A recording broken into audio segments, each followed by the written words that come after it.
Good morning all of you. वित्तीय प्रबंध के लेखांकन के विषय में आपका हार्दिक स्वागत है। आज हमारे पास जो टॉपिक है वह है उत्तरदायित्व लेखांकन, रेस्पॉन्सिबिलिटी अकाउंटिंग।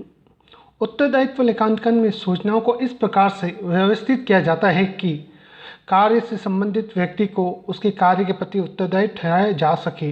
अर्थ, उत्तरदायित्व लेखांकन पद्धति के अंतर्गत संगठन को विभिन्न उत्तरदायित्व केंद्रों में विभाजित करके उनकी योजनाओं, कार्यों, बजट, लागत तथा लाभ निर्धारित करके उनके ऊपर उत्तरदायित्व निश्चित किए जा सकते हैं। इसके अंतर्गत हर विभाग अपने सब विभाग बना देता है, जिसके अंदर हर व्यक्ति को दायित्व दे दिया जाता है कि ये व्यक्ति ये कार्य करेगा, इसकी ये जिम्मेदारी होगी, किस प्रकार से कार्य किया जाएगा। यदि किसी कार्य में कोई नुकसान हो तो उसकी जवाबदेहिता उस व्यक्ति की होगी। तो उत्तरदायित्व लेखांकन में केंद्र बनाकर उनके प्रबंधकों का दायित्व निश्चित कर दिया जाता है। इसकी विशेषताएं, संगठन को केंद्रों में विभाजित किया जाता है। जैसा मैंने आपको बताया, अलग अलग केंद्र बना लिए जाते हैं। हर केंद्र का एक प्रबंधक होता है, उप प्रबंधक हो जाते हैं, कर्मचारी होते हैं, जिससे यदि कुछ हो उस केंद्र के बारे में ही हम अपनी योजना बना सकते हैं कि क्यों वो घाटे में चल रहा है, किन कार्यों को वो पूर्ण नहीं कर पा रहा, उनको किस प्रकार से पूर्ण किया जाए। यदि केंद्रों में विभाजित किया जाए तो ये आसानी से हमें कार्य करने में आसानी होती है। बड़ी बड़ी फैक्ट्रीज़ के अंदर, कॉर्पोरेट ऑफिस में इसी प्रकार के किया जाता है। लागत केंद्र, विक्रय केंद्र, सेवा केंद्र आदि बना दिए जाते हैं और उनकी जवाबदेही तय की जाती है। प्रत्येक अधिकारी का कार्य क्षेत्र स्पष्ट होता है। केंद्र बना देने के बाद हर व्यक्ति की जिम्मेदारी अपने केंद्र के प्रति, और केंद्र में भी हर व्यक्ति को कार्य दिया जाता है कि यह आपका कार्य है। तो प्रत्येक व्यक्ति अपने कार्य के प्रति सचेत रहता है, निष्ठावान रहता है और उत्तरदायित्व रहता है। थर्ड, केंद्र पर उससे संबंधित लागतों का ही संग्रहण किया जाता है। जो केंद्र है, जिस केंद्र की जो लागतें हैं उन्हीं को वहाँ पे संग्रहित किया जाता है, अन्य लागतों को संग्रहित नहीं किया जाता है। जैसे सेल्स डिपार्टमेंट है तो वहाँ सेल्स से संबंधित लागतों को ही संग्रहण किया जाएगा। लागत, कॉस्ट या प्रोडक्ट से संबंधित लागतों का वहाँ पे निर्धारण नहीं किया जाएगा, जिससे पर्टिकुलर उस केंद्र की कितनी लागत आई है उसका निर्धारण करने में आसानी हो सके। फोर्थ, लागतों को नियंत्रणीय, अनियंत्रणीय में विभाजित किया जाता है। लागतों को दो भागों में विभाजित कर दिया जाता है, कंट्रोलेबल और अनकंट्रोलेबल। जिससे क्या हमें मालूम चल जाए कि इसको हम किस हद तक, किन लागतों को हम नियंत्रित कर सकते हैं और किन को हम नहीं कर सकते, जो हमारा हाथों में नहीं होती। 5 नंबर पे है, प्रत्येक केंद्र का अधिकारी वास्तविक परिणामों की तुलना पूर्व निर्धारित लक्ष्यों से करता है। प्रत्येक केंद्र का हम बजटेड लक्ष्य निर्धारित कर देते हैं कि आपकी लागत यह होगी चाहिए, आपका इतना ये चीज़ होनी चाहिए, इस प्रकार से होनी, सबका निर्धारण पहले कर दिया जाता है। और वास्तविकता में क्या हमने लक्ष्य को प्राप्त किया या नहीं किया, इन चीज़ों का निर्धारण करने में आसानी होती है। इसलिए प्रत्येक केंद्र का अधिकारी वास्तविक परिणामों की पूर्व निर्धारित लक्ष्यों से तुलना करता है। फिर हमारे पास आते हैं लाभ। उत्तरदायित्व लेखांकन के लाभ। लागत पर नियंत्रण। केंद्रों में बांटने से प्रत्येक केंद्र की लागत अलग अलग आती है। तो हम किसी केंद्र की लागत ज़्यादा है जिसके कारण हमारी कॉस्ट बढ़ रही है, तो हम उस केंद्र पर ध्यान देंगे कि उसकी कॉस्ट को कैसे कम कर दे, क्या कर्मचारी कम करने हैं या अननेसेसरी खर्चे वहाँ पे उनका सुधार किस प्रकार का जाए। इस प्रकार से लागत नियंत्रण करने में आसानी होती है। बजट प्रणाली की कुशलता में वृद्धि। हमने जो बजट बनाया है उसका निष्पादन किस स्तर तक कितना हो चुका है, इसकी कार्यकुशलता भी हमें मिल जाती है कि हम अपने लक्ष्यों से कितना दूर है, पास है, किस प्रकार से लक्ष्य को प्राप्त कर सकते हैं आदि। कर्मचारियों की कार्यकुशलता का मूल्यांकन, ये सबसे ज़रूरी है। कई बार कुछ कर्मचारी कामचोर होते हैं, कुछ अच्छे करने वाले होते हैं। अच्छे करने वाले कर्मचारी को पुरस्कृत किया जाए और कामचोर को दंडित किया जाए, तो ये तभी हो सकता है जब उसको ऊपर उत्तरदायित्व का निर्धारण कर लिया जाए कि ये कार्य आपका ही है, आप ही को करना है, नहीं करने पर आपको ही दंड दिया जाएगा। 4 नंबर है अपवाद द्वारा प्रबंध। संबंधित प्रबंधकों को जो रिपोर्ट दी जाती है वो अपवाद के सिद्धांत के साथ दी जाती है। जिससे कि सामान्य समस्याओं के निराकरण में ज़्यादा समय व्यर्थ नहीं हो। पांचवी है व्यवसायिक नियोजन के लाभ। व्यवसायिक नियोजन के लाभ यानी कार्य कम से कम की जाए और अपने लक्ष्यों की पूर्ति अधिक से अधिक किया जाए। किस प्रकार से हम लाभों को अधिकतम कर सके, इस प्रकार से नियोजन किया जाए व्यवसाय क्रियाओं का। तो ये उत्तरदायित्व लेखांकन के लाभ थे।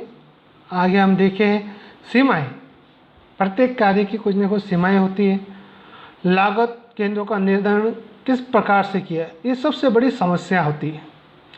यह निर्धारण कितने केंद्र बनाए जाए, कौन कौन से केंद्र होंगे, कितने आदमी होंगे, क्या कार्य होगा, किस प्रकार से होगा, एक सीमा ही होती है कि हमें सोचने की सीमा से ज़्यादा नहीं कर सकते हम काम।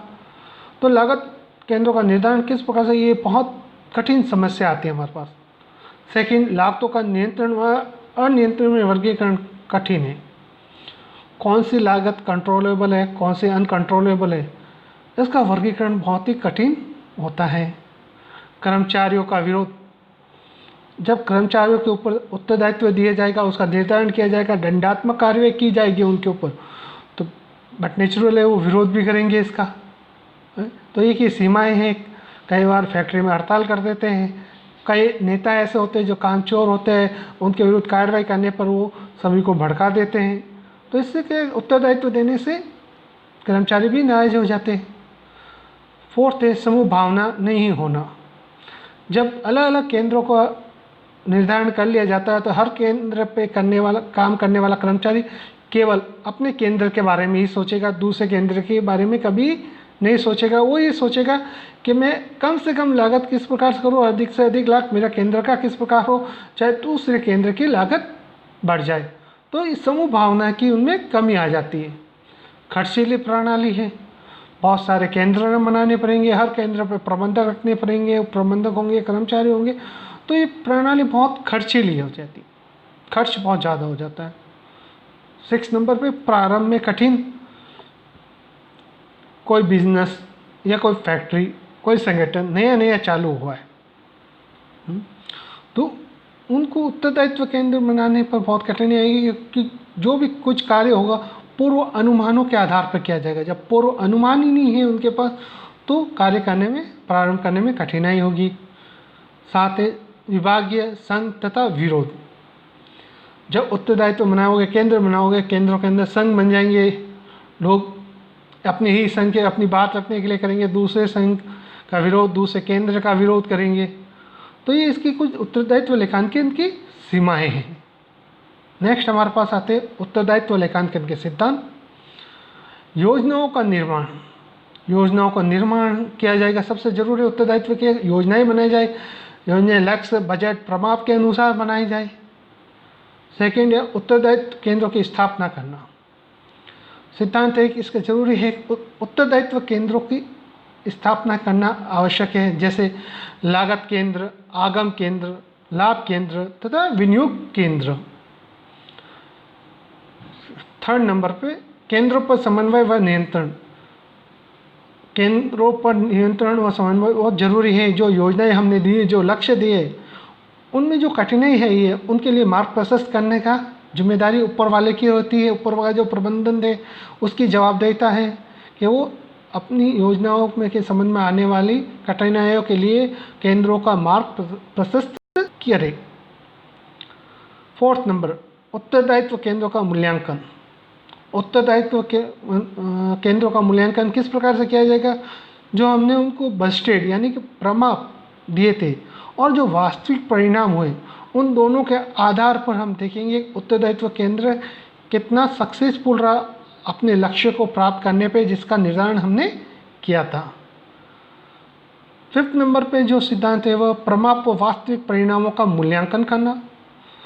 प्रमाप व वास्तविक परिणामों के मध्य जो अंतर है, जो विचरण है, उनका विश्लेषण किया जाएगा कि विचरणों का क्या कारण है, उनको दूर करने की कोशिश की जाएगी। यदि विचरण फेवरेबल है तो कोई दिक्कत नहीं है, लेकिन विचरण यदि अनफेवरेबल है तो उनको कम करने की कोशिश की जाएगी या दूर करने की कोशिश की जाएगी। फिर नेक्स्ट है हमारा कर्मचारियों को अभिप्रेरित करना। इसका उत्तरदायित्व सिद्धांत का है कि कर्मचारी के अंदर काम के प्रति भावना भी पैदा करना है, उसको अभिप्रेरित करना है। लेकिन अभिप्रेरित करने का अभिप्राय ये नहीं कि उसको मानवीय दृष्टिकोण को भुला दिया जाए, उसको ऊपर मानसिक प्रत्यारित किया जाए, उसको मानवीय व्यवहार का अध्ययन किया जाता है। तो इस प्रकार हमने ये उत्तरदायित्व लेखांकन के सिद्धांत, लाभ, सीमाएं, विशेषताएं इत्यादि देखी। आशा करता हूँ वीडियो आपको पसंद आया होगा। अगले वीडियो में आपके साथ फिर मुलाकात होगी। जब तक सारे वीडियो देखना नहीं भूले, जो भी है उनको लाइक सब्सक्राइब करना नहीं भूले। धन्यवाद।